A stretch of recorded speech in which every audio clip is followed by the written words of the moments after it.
Good evening, good evening, good evening. चलिए, तो आज हम लोग पढ़ेंगे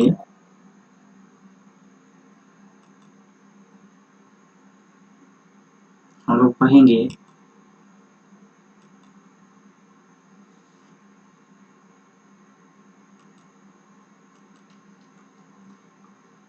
तो हम लोग पढ़ेंगे, क्या पढ़ने वाले हैं। तो आज हम लोग देखेंगे वीकली जो है हम लोग का मिशन क्या है, कोई भी स्टेट गवर्नमेंट या सेंट्रल गवर्नमेंट का जॉब लेना। ठीक है, तो उसके लिए हम लोग को जीके जीएस पढ़ना है। ठीक है, तो हम लोग उसी के चरण में हम लोग आगे बढ़ रहे हैं। ठीक है, तो आज से हम लोग क्या करेंगे, स्टार्ट करेंगे कौन सा, जीके और जीएस। चलिए आज स्टार्ट करते हैं। जो इस वीक में मेन जो है ना, जो जो जीके आया है, वो जो है करंट अफेयर्स आया है, उसके बारे में हम लोग कुछ कुछ देखेंगे। देखिए, सबसे पहले वाला हम देख रहे हैं भारतीय पुरातत्व सर्वेक्षण, जिसको हम लोग क्या बोलते हैं, ASI, मतलब आर्चियोलॉजिकल सर्वे ऑफ इंडिया। तो भारतीय पुरातत्व सर्वेक्षण को हम क्या बोलते हैं इंग्लिश में, आर्चियोलॉजिकल सर्वे ऑफ इंडिया ने 9वीं सदी का, क्या 9वीं सदी का, कौन सा 9वीं शताब्दी की शिवलिंग खोजा है। ठीक है, कोई दिक्कत नहीं है। देखिए, भारतीय पुरातत्व सर्वेक्षण ASI मतलब आर्चियोलॉजिकल सर्वे ऑफ इंडिया, जिसको हम क्या बोलते हैं, ASI बोलते हैं, ने कहां पर 9वीं शताब्दी की शिवलिंग खोजा है। कहां, इसका आंसर क्या होगा, आप लोग को नहीं मालूम है, हम बताते हैं। देखिए, इसका आंसर होगा इंडोनेशिया। क्या होगा, इंडोनेशिया। समझ में आ गया कि भारतीय पुरातत्व सर्वेक्षण ASI ने कहां पर 9वीं शताब्दी की शिवलिंग खोजा है, तो इसका आंसर क्या होगा, इंडोनेशिया होगा। समझ में आ गया। अब देखिए, थोड़ा सा इंडोनेशिया आया, तो इंडोनेशिया के बारे में हम लोग क्या करते हैं, पढ़ लेते हैं। देखिए, इंडोनेशिया देश है नहीं, तो उसका राजधानी क्या है, जकार्ता है। अब उसका करेंसी मतलब रुपया नहीं, करेंसी, तो करेंसी क्या है आपका, इंडोनेशियन रूपी, क्या इंडोनेशियन रुपया। ठीक है, अब वहां का जो राष्ट्रपति है, प्रेसिडेंट है, वो आपका कौन है, जोको विडोडो। समझ में आ गया, कोई दिक्कत नहीं है। अब देखिए, एक क्वेश्चन पूछता है, क्या पूछता है, ये धान का जन्म स्थान, क्या आपका धान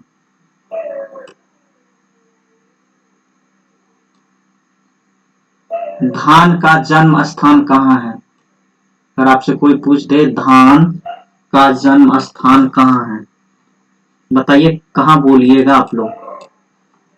धान का आपको पूछ देगा जन्म स्थान, क्या पूछ देगा, धान का जन्म स्थान कहाँ है।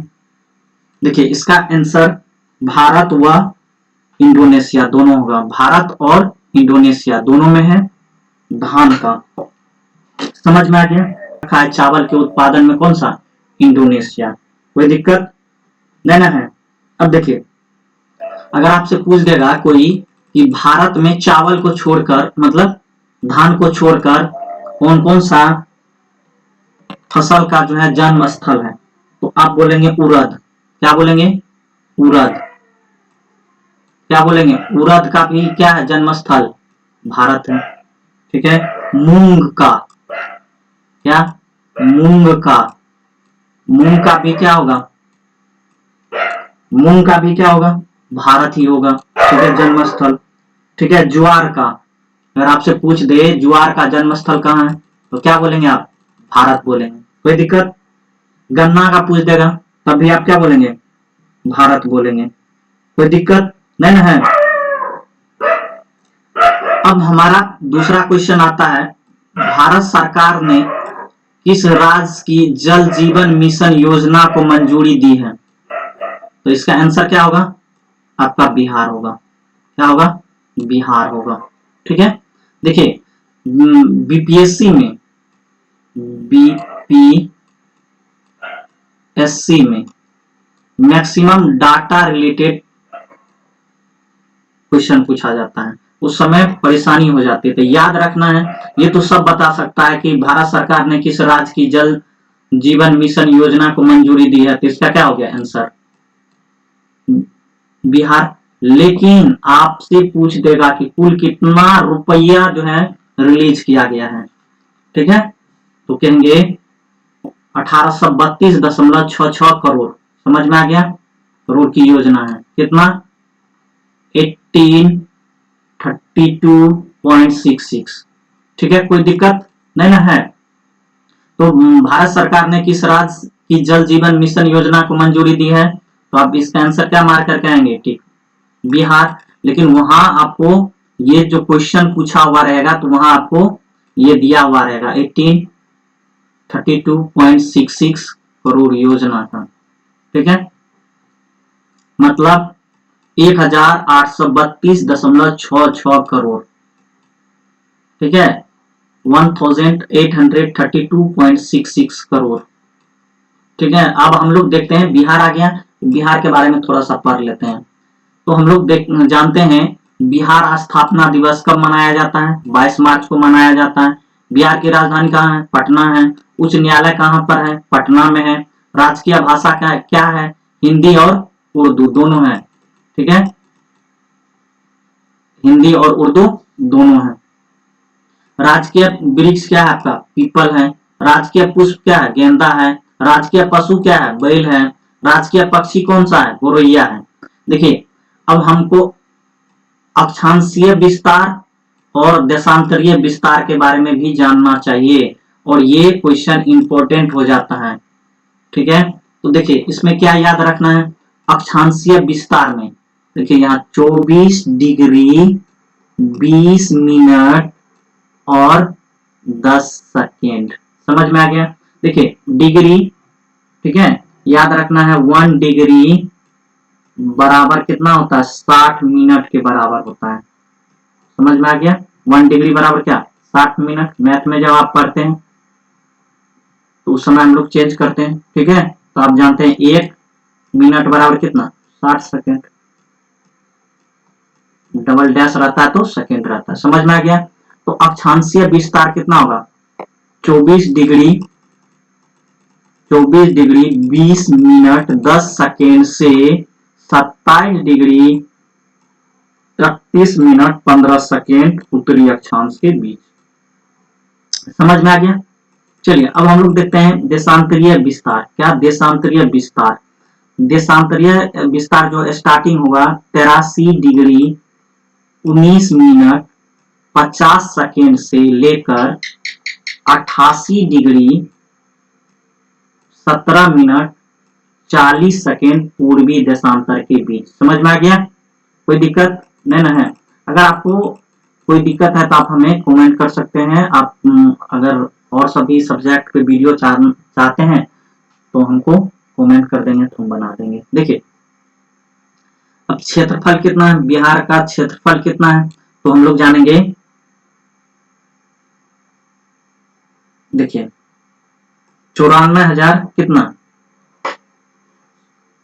94,163 वर्ग किलोमीटर, कितना, 94,163 वर्ग किलोमीटर उत्तर से दक्षिण कुल लंबाई।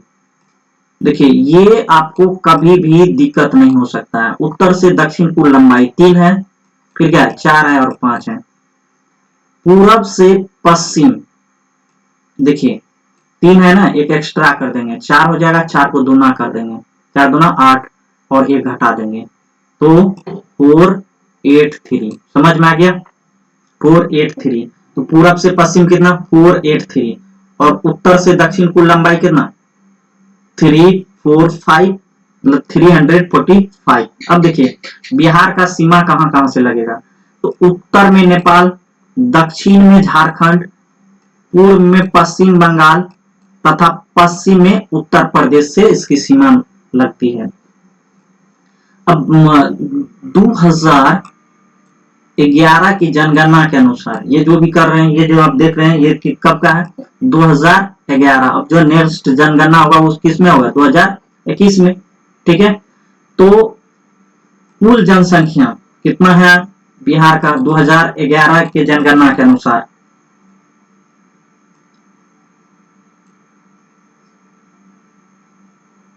10,40,99,452। कितना है, 10,40,99,452।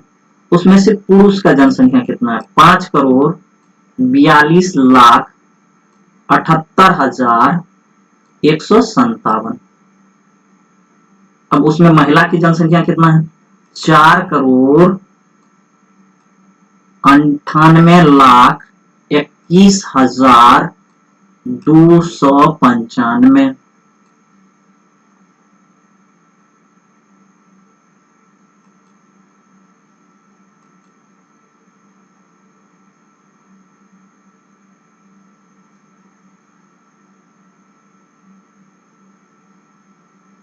तो हम लोग क्या करेंगे, इसी तरह क्या करेंगे, याद रखेंगे।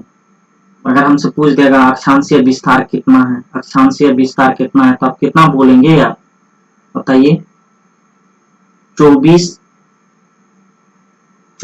डिग्री 20 मिनट 10 सेकेंड से 27 डिग्री 31 मिनट 15 सेकेंड तक।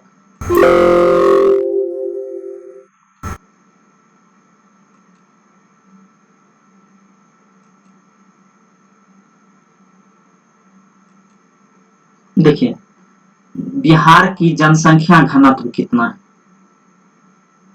बिहार की जनसंख्या घनत्व कितना है। देखिए बिहार का जो जनसंख्या घनत्व है वो सभी राज्यों से सबसे अधिक है। तो बिहार जनसंख्या घनत्व कितना है, 1106 व्यक्ति प्रति वर्ग किलोमीटर। कितना, 1106 व्यक्ति प्रति वर्ग किलोमीटर, 1106 पर्सन पर किलोमीटर। ठीक है, अब देखिए लिंगानुपात कितना होगा, लिंगानुपात देखिए जब भी हम लोग लिंगानुपात लेते हैं तो पहले स्त्री का लेते हैं तब पुरुष का लेते हैं। तो यहाँ जो लिंगानुपात ले रहे हैं पुरुष के 1000 पे, मतलब मेल के 1000 पे फीमेल की संख्या कितना है, तो आपका बिहार में कितना है बताइए, 918 है और 1000 पुरुष पर, तो कितना महिला है 918 और पुरुष की संख्या कितना है 1000 है। तो इसका जो रेशियो आया कितना, 918:1000। अब देखिए literacy rate, total literacy rate, कुल साक्षरता दर कितना है 61.80, मतलब 61 61.80%। ठीक है, पुरुष साक्षरता दर, मेल लिटरेसी रेट कितना है 71.20%। महिला साक्षरता दर मतलब फीमेल लिटरेसी रेट कितना है 51.50%। समझ में आ गया, कोई दिक्कत नहीं है। अब देखिए यहाँ भारत ने किस नाम से पश्चिम से दक्षिण पूर्व एशिया सोलर ग्रिड वार्ता शुरू की है। भारत ने किस नाम से पश्चिम से दक्षिण पूर्व एशिया सोलर ग्रिड वार्ता शुरू की है, तो इस वार्ता का नाम है वन सन, वन वर्ल्ड, वन ग्रिड। मतलब ये क्या हो गया, सोलर एनर्जी ही जनरेट करने के लिए ये जो आपका वार्ता हो रही है। तो ये वार्ता किस नाम से मिलेगा आपको एग्जाम में?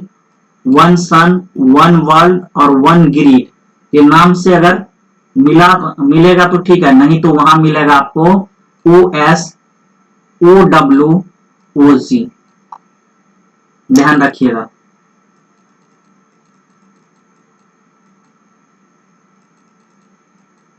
देखिए, किस देश ने विश्व स्वास्थ्य संगठन से अपने सभी संबंधों को समाप्त करने की घोषणा की है? तो इसका आंसर क्या होगा? अमेरिका।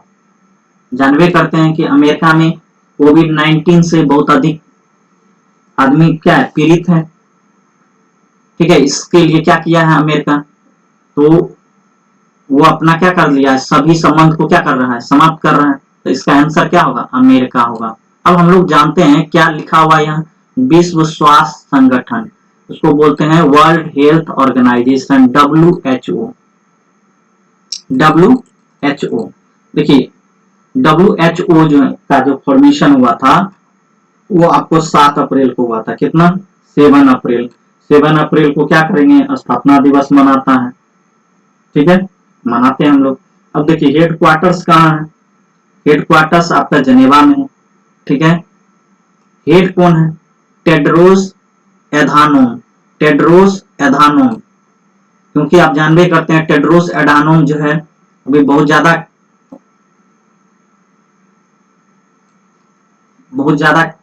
चीन का फेवर ले चुका था, नहीं, वो सही से रिपोर्ट नहीं किया, जिसके कारण आज जो है सभी देश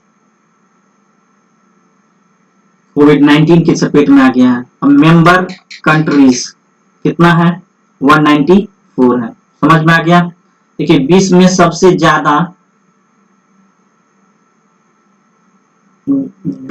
सबसे ज्यादा कमाई करने वाले एथलीट कौन बने हैं? ये जो विश्व में सबसे ज्यादा कमाई करने वाला एथलीट कौन बने हैं? तो इसका आंसर होगा रोजर फेडरर। कौन? Roger Federer. कौन? Roger Federer. कोई दिक्कत नहीं है। अब आपसे कोई पूछ देगा कि रोजर फेडरर जो है, रोजर फेडरर कौन सा खेल खेलता है, तो आप क्या बोलेंगे? टेनिस। ठीक है, अब जब टेनिस आ गया तो 1-2 क्वेश्चन बनता ही है। तो अब हम पूछ देंगे या कोई भी पूछ देगा, टेनिस एवं टेबल टेनिस में खिलाड़ी की संख्या कितनी होती है? देखिए, टेनिस एवं टेबल टेनिस में खिलाड़ी की संख्या कितनी होती है? तो 1 या 2 हो सकती है। ठीक है, अब आपसे कोई पूछ देगा, जैसे पूछ देगा कि ये फोरेस्टर हिल जो है इस जगह पर कौन सा खेल खेला जाता है? आप क्या बोलेंगे? टेनिस। और फोरेस्टर हिल कहाँ है? न्यूयॉर्क में। समझ में आ गया? कोई दिक्कत नहीं ना है। अब आपसे कोई पूछ देगा रोजर फेडरर क्या खेलता है, तो आप कहेंगे टेनिस खेलते हैं। अब टेनिस में कितने खिलाड़ी हो सकते हैं? अगर ऑप्शन में 1 रहेगा तो 1 मारेंगे, अगर 2 रहेगा तो क्या करेंगे? 2 मारेंगे। लेकिन 1 और 2 एक साथ नहीं रह सकता है, उसमें से या तो 1 ऑप्शन में रहेगा या तो 2 रहेगा। अब देखिए, भारत के प्रधानमंत्री ने किस नाम से एक योग प्रतियोगिता शुरू की है? तो ये जो योग प्रतियोगिता होगा ये आपका ऑनलाइन ही होगा। मतलब आप क्या कीजिएगा, आप योग करते हुए अपना वीडियो डाल देंगे। ठीक है, तो आप समझ रहे हैं। तो भारत के प्रधानमंत्री ने किस नाम से एक योग प्रतियोगिता शुरू की है? तो माई लाइफ माई योगा। समझ में आ गया?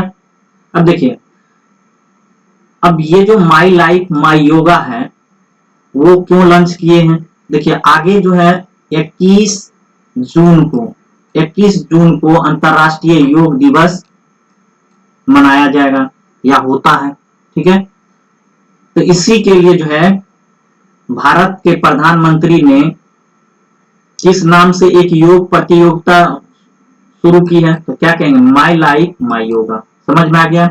अब देखिए, अब अगर आपसे कोई पूछ देगा यहाँ, तो अगर आपसे पूछ देगा 1 जून, नहीं 1 जून,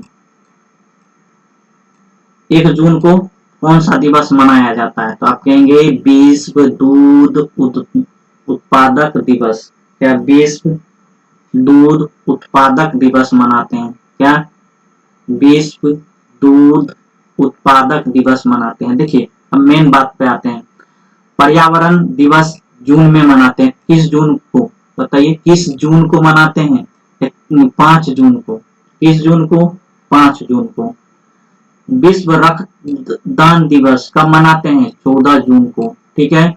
विश्व शरणार्थी दिवस कब मनाते हैं, 20 जून को, समझ में आ गया। अंतर्राष्ट्रीय योग दिवस आप जानते हैं 21 जून को। राष्ट्रीय सांख्यिकी दिवस कब मनाते हैं, 29 जून को। देखिए ये इंपॉर्टेंट हो जाता है, क्यों, देखिए पीसी महालनोबिस का जन्म 29 जून को मनाया जाता है। इसी के जन्म दिवस के उपलक्ष्य में राष्ट्रीय सांख्यिकी दिवस मनाया जाता है। समझ में आ गया।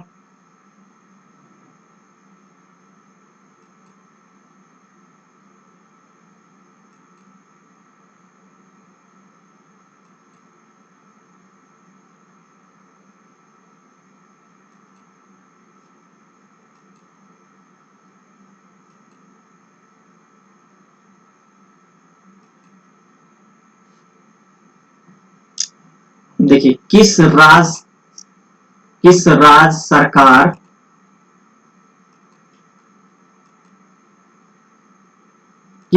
सरकार ने विशेष आजीविका हस्तक्षेप योजना को मंजूरी दी है, तो इसका आंसर क्या होगा आपका, उड़ीसा। क्या होगा, उड़ीसा। अब आते हैं उड़ीसा के बारे में कुछ पॉइंट देख लेते हैं। अब देखिए उड़ीसा के मुख्यमंत्री कौन है, नवीन चंद्र पटनायक। कौन है, नवीन चंद्र पटनायक। राज्यपाल कौन है, प्रोफेसर गणेशी लाल। कौन है, प्रोफेसर गणेशी लाल। अब राज्यसभा में सदस्यों की संख्या या सीट समझिए, राज्यसभा में सीट या सदस्यों की संख्या कितना है, 10 है। इसमें उड़ीसा में। लोकसभा में सदस्यों की संख्या कितना है, 21 है। विधानसभा में सदस्यों की संख्या कितना है, 145 है। मेरे साथ एक बार बोलिए, राज्यसभा में सदस्यों की संख्या कितना है, 10 है। लोकसभा में सदस्यों की संख्या कितना है, 21 है। विधानसभा में सदस्यों की संख्या कितना है, 145 है। ठीक है, कुछ और सब चीज देख लेते हैं। देखिए नंदन कानन वन्य जीव अभ्यारण्य कहाँ है, उड़ीसा में है। सिमलीपाल अभ्यारण्य कहाँ है, उड़ीसा में है। चिल्का झील कहाँ है, उड़ीसा में है। कोई दिक्कत नहीं है। अब देखिए हाल ही में मोहम्मद अब्दुल मन्नान कोविड-19 पर कौन सी किताब लिखी है, हाल ही में मोहम्मद अब्दुल मन्नान कोविड-19 पर कौन सी किताब लिखी है, तो इसका आंसर होगा बिहाइंड द मास्क। समझ में आ गया, बिहाइंड द मास्क। अब देख लेते हैं कुछ न्यू बुक्स जो अभी न्यू ही लॉन्च हुआ है, जो बहुत ही क्या है आपका इंपॉर्टेंट है। अब देखिए वुहान डायरी किसके द्वारा लिखा गया है, बोलेंगे फान के द्वारा। किसके द्वारा, फान के द्वारा। होप ऑन कौन लिखे हैं, रस्किन बॉन्ड लिखे हैं। कौन लिखे हैं, रस्किन बॉन्ड लिखे हैं। फियर ऑफ गॉड कौन लिखे हैं, बोम देवरा साई चंद्रवदन। क्या, बोम देवरा साई चंद्रवदन। कोई दिक्कत नहीं है। अब फाइंडिंग फ्रीडम के लेखक कौन है, तो ओमिड स्कोबी तथा कैरोलिन डूरंड। कौन, ओमिड स्कोबी तथा कैरोलिन डूरंड। कोई दिक्कत नहीं है। देखिए वुहान डायरी कौन लिखे हैं, फान लिखे हैं, वो कौन लिखे हैं, रस्किन बॉन्ड लिखे हैं, फियर ऑफ गॉड कौन लिखे हैं, बोम देवराज साई चंद्रवदन लिखे हैं, फाइंडिंग फ्रीडम ओमिर अस्कोवी तथा कैरोलिन डूरंट लिखे हैं। ठीक है, अब देखिए 2 जून 2014 को किस राज्य का गठन हुआ था, आपको मालूम होना चाहिए, बताइए। तो इसका आंसर क्या होगा, तेलंगाना होगा। क्या होगा, तेलंगाना होगा। अब आ जाते हैं तेलंगाना के बारे में। तेलंगाना के अभी मुख्यमंत्री कौन है, के चंद्रशेखर राव। कौन है, के चंद्रशेखर राव। राज्यपाल कौन है, तमिलिसाई सौंदरराजन। कौन है, तमिलिसाई सौंदरराजन। कोई दिक्कत नहीं है। अब देखिए लोकसभा सीट कितना है वहां, 17 है। कितना है, लोकसभा सीट की संख्या कितना है, 17। राज्यसभा सीट की संख्या कितना है, 7। विधानसभा सीट की संख्या कितना है, 119। और विधान परिषद की सीट की संख्या कितना है, 40। मेरे साथ एक बार बोलिए, तेलंगाना में जो है लोकसभा सीट की संख्या कितना है, 17 है। कितना, 17। राज्यसभा